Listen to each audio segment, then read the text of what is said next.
Hey everyone, Ryan here, and welcome to the last video in the oral radiology series. This is everything that we talked about in our series, and if you haven't already, I would definitely encourage you to go back and watch all 6 videos before attempting these questions. I broke down the material covered on the board exam into 6 videos of high-yield information, and this information will really help you on the board exam.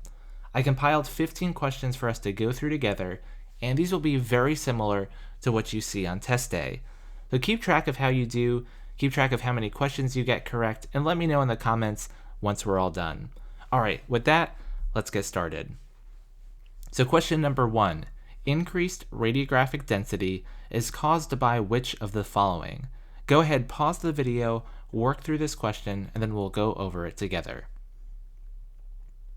So this is one of those classic high-yield questions looking at changing and manipulating the X-ray settings and what effect that will have on the X-ray beam and the subsequent image. So we're going to pull up the chart that we went through in video number 2. And so what settings will change or specifically increase the radiographic density? So we go to our column of intensity, which affects density, and we see that all 5 of these settings will have an effect. Increasing the exposure time will increase density, so will increasing the milliamperage, increasing the peak kilovoltage. And then we have to be careful, decreasing the filtration will increase density, and so will decreasing distance from the source. So those are our 5 options. Now let's go to the answers. Decreased kVp, that's opposite from what we want. Decreased MA is opposite from what we want. And then we have 2 answer choices concerning distance. And so if we just go by our table, decreasing density, or decreasing distance, I should say, will increase our density. So the only viable option here is C. Now let's think through it a little bit more though. So decreasing distance, specifically from the X-ray source, will increase density thanks to the inverse square law, which says that the closer the source is to the object or the image, the stronger and brighter it will be, just like a flashlight pointed at a wall. The further the flashlight is, the more light will dissipate, and the dimmer the light will be that actually contacts the wall.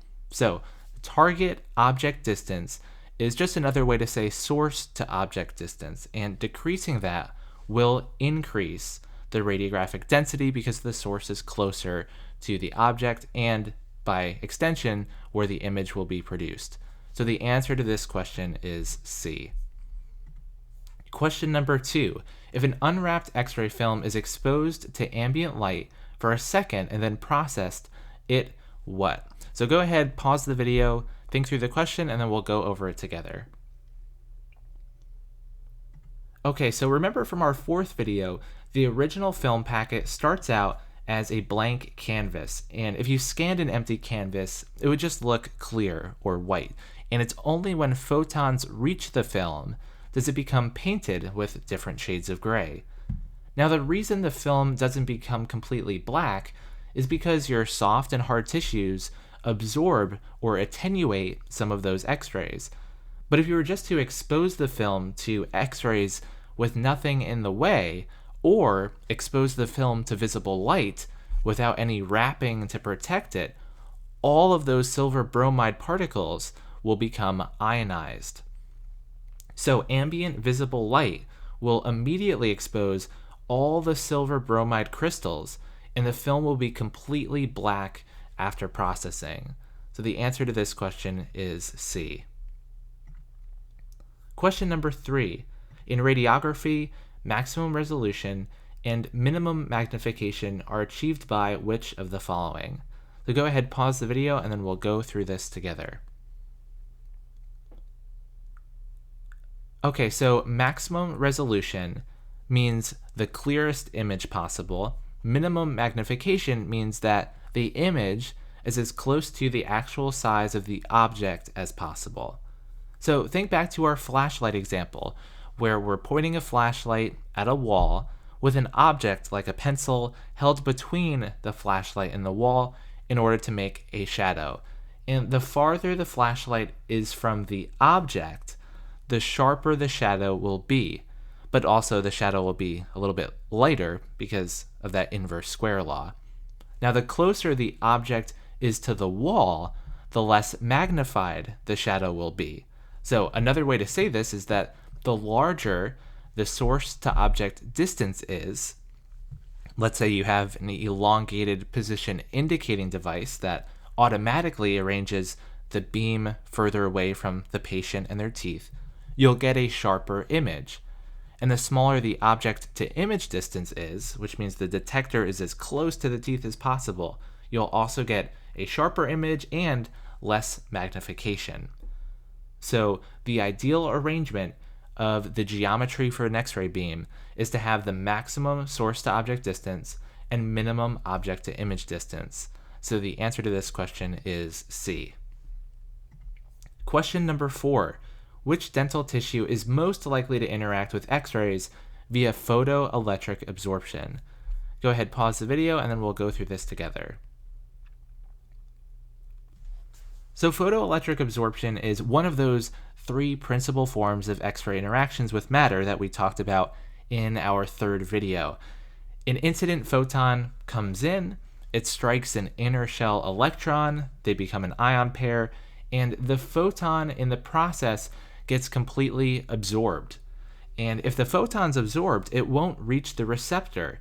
So in other words, the photoelectric effect contributes to the attenuation of the X-ray beam as it passes through matter.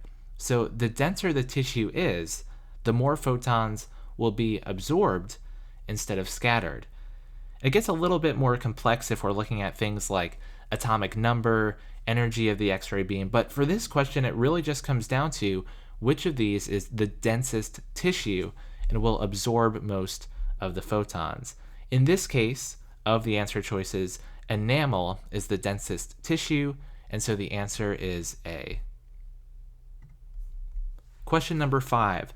Which of the following modifications is recommended when taking radiographs on a 10-year-old child compared to an adult? Go ahead, pause the video, and then we'll go through this together. So the general rule of thumb is that for smaller patients, younger patients, and thinner tissue, we don't need as much radiation. So with that in mind, increasing the MA increases the intensity of the beam and would increase dose.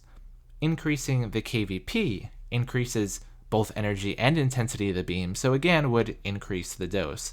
And using a lower speed receptor is never really indicated because the faster D and F speed films are the only ones recommended because they allow you to operate with much lower doses of radiation with a still high quality image.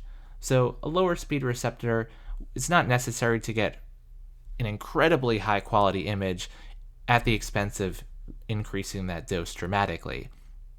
So whenever you get a question on the exam about modifying the settings of an X-ray machine, remember that the easiest thing to change is always the exposure time. So look to see if that's an answer choice, and then make sure it's being adjusted in the right direction. In this case, reducing the exposure time reduces dose, and it's an appropriate modification for smaller patients, edentulous patients, and children. So the answer for this question is going to be B. Question number 6. All of the following are deterministic effects except one. Which is the exception? Go ahead, pause the video, and then we'll talk about this together. So deterministic effects are those that cannot happen under a certain dose, but at or above thresholds, these effects are likely to occur. So cataract formation can occur as low as 0.5 gray if the lens is exposed, because the lens of the eye is one of the most radiosensitive tissues we have. So that's going to be one of the earlier deterministic effects that will happen. Sterility, oral mucositis, and dry mouth or xerostomia start appearing at around 2 to 3 grays of dose. So stochastic effects, by contrast, happen by chance, and the more radiation you're exposed to, the higher chance you have of experiencing one of those stochastic effects. And cancer is the most studied stochastic effect, and a thyroid tumor would fall under that category. So the answer to this question is E. Question number 7. When taking radiographs, the amount of radiation received by the patient is best reduced by which of the following measures? Go ahead and pause the video and then we'll go through this one together. So the greatest decrease in radiation to a patient is achieved by collimating the X-ray beam, which limits the amount of scatter tremendously. It focuses that X-ray beam just on the area that we're trying to capture. For a full mouth series of X-rays, that's 18 images of periapicals and bite wings, having a round collimator cuts the radiation dose significantly, but having a rectangular collimator instead of a round collimator cuts the radiation dose by up to 90%. So you're already cutting it significantly just by having a collimator, and then by upgrading to the rectangular version, you're really cutting that X-ray dose down. So round collimation is good, rectangular collimation is excellent. So the answer to this question is going to be B. Question number 8. Which of the following is the most radiosensitive type of cell? Go ahead, pause the video, and then we'll go through this together. So the most radiosensitive cells are the ones that are undifferentiated, well-nourished, constantly dividing, and highly metabolically active. And we can reason that the most sensitive cells are going to be the spermatogonia, the immature blood cells in the bone marrow that are constantly dividing, gastrointestinal stem cells, and other cells that are just constantly undergoing this metabolic activity. While the least radiosensitive are going to be nerve cells and muscle fibers because they're not differentiating and dividing. So A and C we can rule out right away because those are examples of resting cells. Now we're left with endothelial cells, macrophages, and basal epithelial cells. So the endothelial cells line the blood vessels. They do divide maybe a little bit, but maybe not quite as much as some of the other examples we listed. Macrophages are immune cells, again, maybe kind of in the middle of the road. And then we have basal epithelial cells. And basal cells are stem cells. They're progenitors to what lie above them. So these are definitely constantly dividing and are thus the most sensitive to radiation. So the answer to this question is E. Question number 9. Which of the following influences the mean energy of the X-ray beam? Go ahead, pause the video, and then we'll go over this together. All right, so yet again, we have a high-yield information question that's talking about the X-ray settings. So let's pull up our chart, and the mean energy of the beam affects contrast, and it's impacted on our right column here by two different settings, kilovoltage and filtration. The others only impact intensity or radiation dose. So we go through milliamperage, that's not affecting energy, exposure time's not affecting energy, collimation affecting dose, not affecting energy. Amount of filtration, though, that is an option that makes sense. KVP is not an option in this question. We only have one option, which is filtration. So the answer for this one, since we have this helpful chart, is C.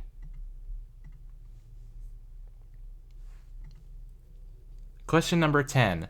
All of the following are features of periodontal disease that can be assessed in a radiographic examination of periapical and bite wing images except one. Which is the exception? Go ahead, pause the video, and then we'll go through this together.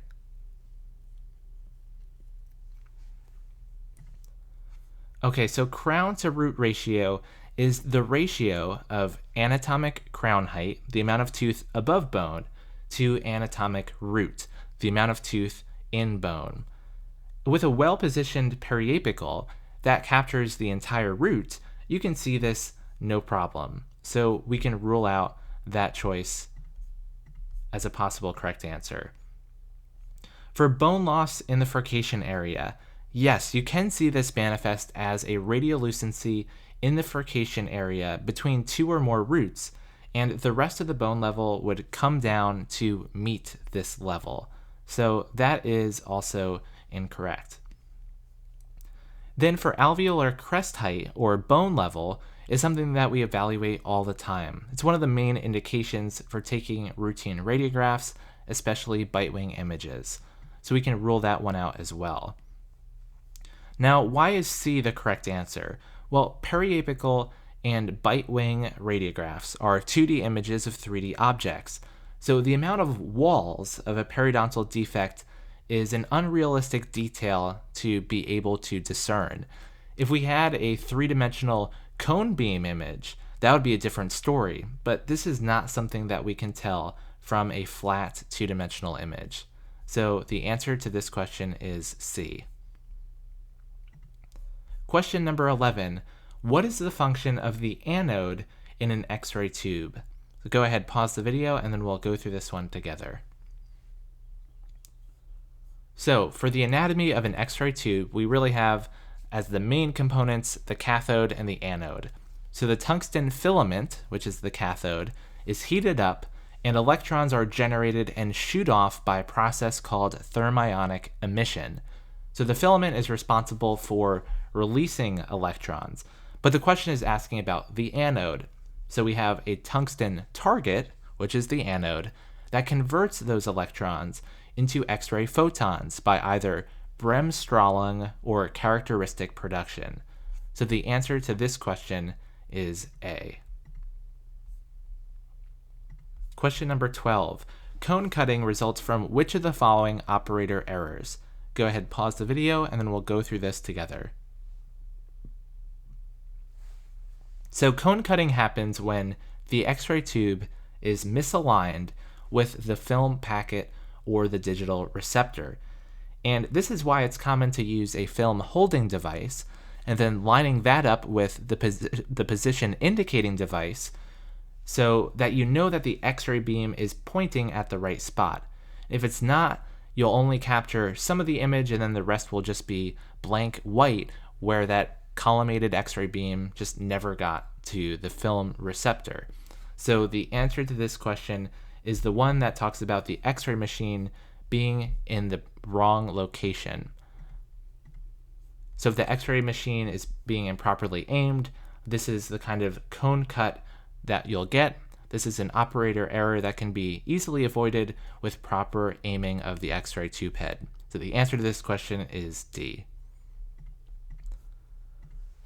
All right, question number 13. If a patient has a lesion in the maxillary sinus, which of the following is the best diagnostic radiograph to visualize this lesion? Go ahead, pause the video, then we'll go through this together. So the first three answer choices are examples of posterior-anterior cephalometrics that are taken at different angles. The Waters is for paranasal sinuses, Towns is for condyles, and submentovertex is for the basilar and zygomatic fractures. Now, panoramic is a pretty good choice to look at the maxillary sinus since you see them fairly well, but there's more overlapping anatomy than in the Waters view, which angles through the back of the head so you get a clear shot of what's going on in the sinuses without any overlapping anatomy. So the best way to get a clear picture of that is through the Waters view. So the answer to this question is A.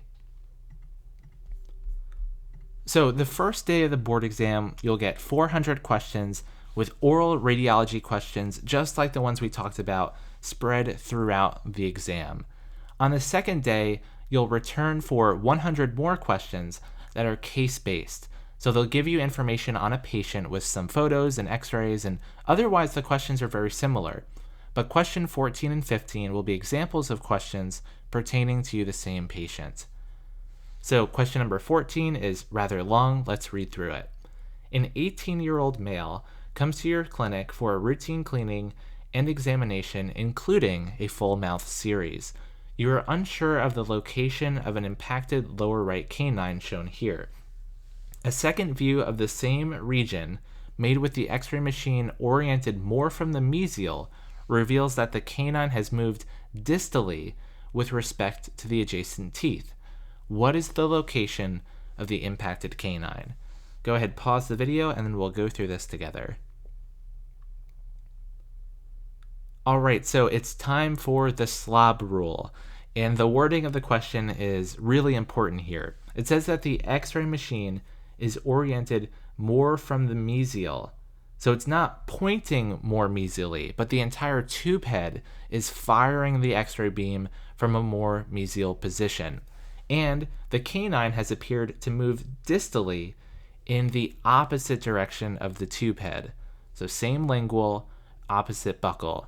And that's all there is to this question. Since it's moving opposite to where our tube head went, the answer to this question is going to be A. All right, and our last question, number 15, for that same patient, you notice that the radiographic images are fuzzier and have less contrast than usual. You postulate that the penumbra is affecting the image quality. Which of the following could be causing this? So go ahead, pause the video, think through this question, and then we'll go over it together.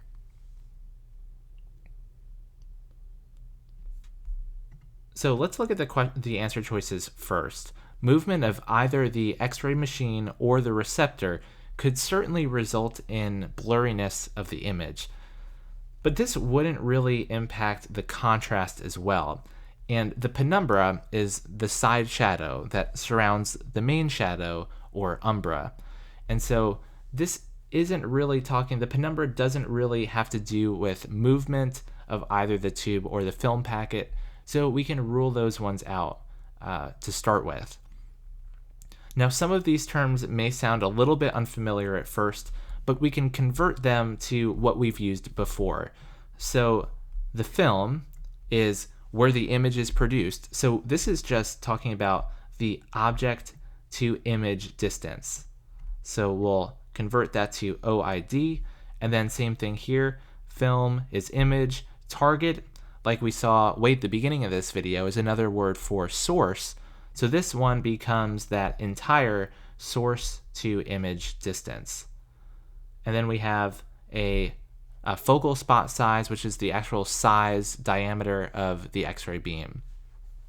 Now, if you remembered the formula for penumbra, then this question becomes much simpler. So that formula is the size of the penumbra is equal to the focal spot size times the object to image distance divided by the source to object distance. So what this means is that the smaller the focal spot size is, the smaller the flashlight is, the smaller the X-ray beam is going to create a smaller penumbra. So that's opposite to what we're looking for in the question. We're wondering why the images are fuzzy and why that penumbra is so large. So we would be looking for a larger focal spot size, so that's opposite of what we want. So now we're just down to C and D. Decreased object to image distance, which is this one. This is our OID. A decreased object to image distance would do the same thing. That would create a smaller penumbra. So that can't be right either. So we're left with D. And the only one that makes sense is to decrease the source to object distance. But wait a minute, didn't we say that this is the source to image distance, not the source to object distance? And this is a trick that the board exam will do, so I wanted to make sure we went through this. The trick here is that the majority of the source to image distance, that's this entire distance right here, is the source to object distance. The majority of that parameter is this. The minority is occupied by the object to image distance. So if we increase, or I should say if we decrease this SID, if we shrink that down, the SOD will decrease at a larger rate than the object to image distance will. So although it's not quite as clean an answer as we might get in other questions, D is the closest and the most correct answer choice of this question. Alright, so that's it for this video, guys. Thank you so much for watching, and I hope you enjoyed this series on oral radiology. Please like this video if you enjoyed it, and subscribe to this channel for more on dentistry. If you're interested in supporting this channel and what I do, please check out my Patreon page. Thank you to all of my patrons here for all of their support. You can unlock extras like access to these video slides to take notes on, and more practice questions for the board exams. So go check that out, the link is in the description. Thanks again for watching everyone, and I'll see you in the next video.